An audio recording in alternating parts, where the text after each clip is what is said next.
साथियों का स्वागत करता हूं। साथियों, लगभग आज से 1 महीना पहले 6 अक्टूबर के दिन आप लोगों को कुछ जानकारियों से मैंने अवगत कराया था, शायद आपको वो याद होगा। 2 अक्टूबर के दिन शाम तक खबर आई थी कि कॉर्डेलिया क्रूज पर रेव पार्टी बस की गई और खबरें तैरने लगी कि एक मेगा स्टार के लड़के को भी डिटेन किया गया है। और उसके बाद सुबह होते होते शाम होते होते 3 तारीख के दिन आर्यन खान समेत 8 लोगों की गिरफ्तारी की खबर आई। और 6 तारीख के प्रेस कॉन्फ्रेंस में हमने कुछ सवाल उठाए थे कि ये जो पूरा मामला है कॉर्डेलिया क्रूज का ड्रग कांड का, ये फर्जी है। और फर्जीवाड़े को एक्सपोज करते हुए 2 व्यक्तियों का वीडियो हमने सार्वजनिक किया था। एक व्यक्ति था केपी गोसावी, जो आर्यन खान को ले जाते हुए एनसीबी के मुख्यालय में नजर आया था। दूसरा अरबाज मर्चेंट को ले जाते हुए मनीष भानुशाली नाम के व्यक्ति की वीडियो हमने जारी की थी। और उससे पहले भी वो 2 व्यक्ति एनसीबी के मुख्यालय में जा रहे हैं, ये 6 तारीख के दिन हमने ये सारे सवाल खड़े किए थे। हमने सवाल पूछा था, ये कौन 2 व्यक्ति है जो हाई प्रोफाइल अक्यूज को घसीटते हुए एनसीबी के मुख्यालय में ले जा रहे हैं। हमारी प्रेस कॉन्फ्रेंस 3 बजे हुई थी। उसके बाद 5 बजे एनसीबी के एक अधिकारी ज्ञानेश्वर सिंह जी मीडिया के सामने आए थे और उन्होंने कहा था कि they are our independent witness. उन्होंने 9 विटनेसों के नाम जारी किए और 9 विटनेस की एक सूची भी प्रेस रिलीज के जरिए आप सभी साथियों को उन्होंने देने का काम किया था। सवाल पूछे गए थे कि नवाब मलिक इस तरह के सवाल क्यों उठा रहे हैं। ज्ञानेश्वर सिंह जी का बयान था कि ही इज प्रिजुडिस। वो कहीं ना कहीं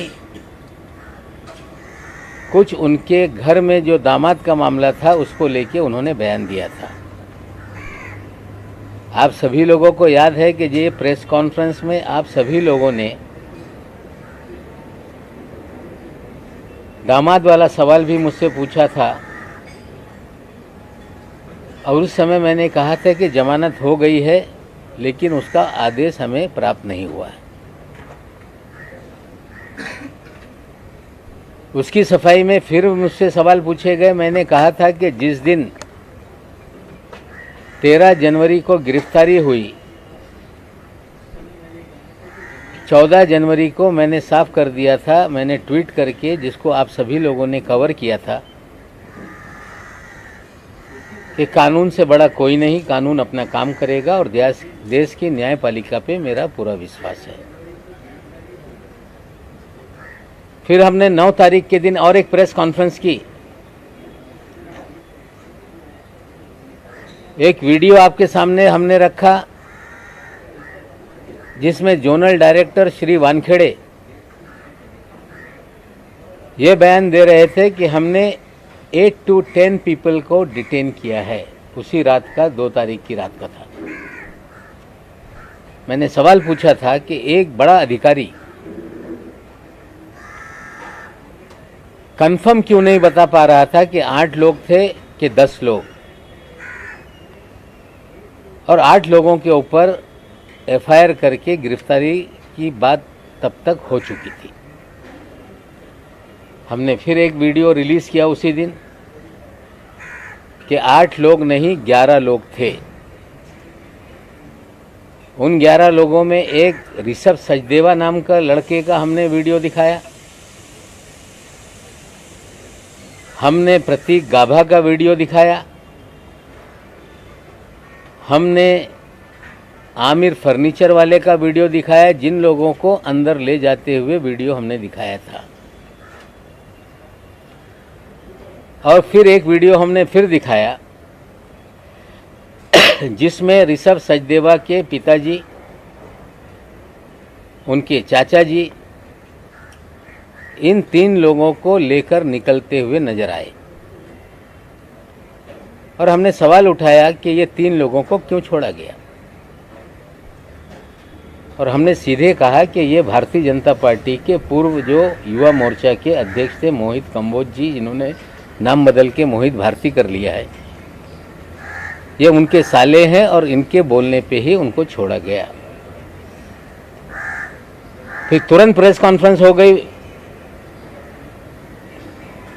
श्री वानखेड़े ने कहा कि वो 11 लोग नहीं 14 लोग डिटेंड किए गए थे। फिर लोगों को गुमराह करने का खेल वानखेड़े ने शुरू किया। हमने पूछा कि वो और कौन 3 लोग थे, नाम बताओ, लेकिन नाम नहीं बताया गया। फिर कह रहा हूं कि वो 3 लोगों के छोड़ने में ही सबसे बड़ा खेल है।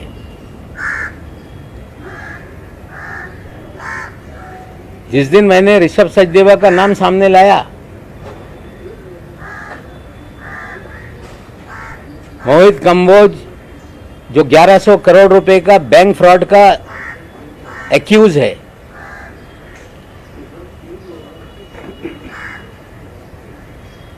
जो देश में भारतीय जनता पार्टी की सरकार बनने से पहले कांग्रेस के नेताओं के पीछे दुम की तरह घूमता रहता था, एक नेता जो मुंबई में कांग्रेस के अध्यक्ष थे, अभी वो भारतीय जनता पार्टी में है, उनका पिछलग्गू था। दिल्ली से लोग आते थे, जो नेतागण उनके पीछे पीछे घूमने का काम करता था।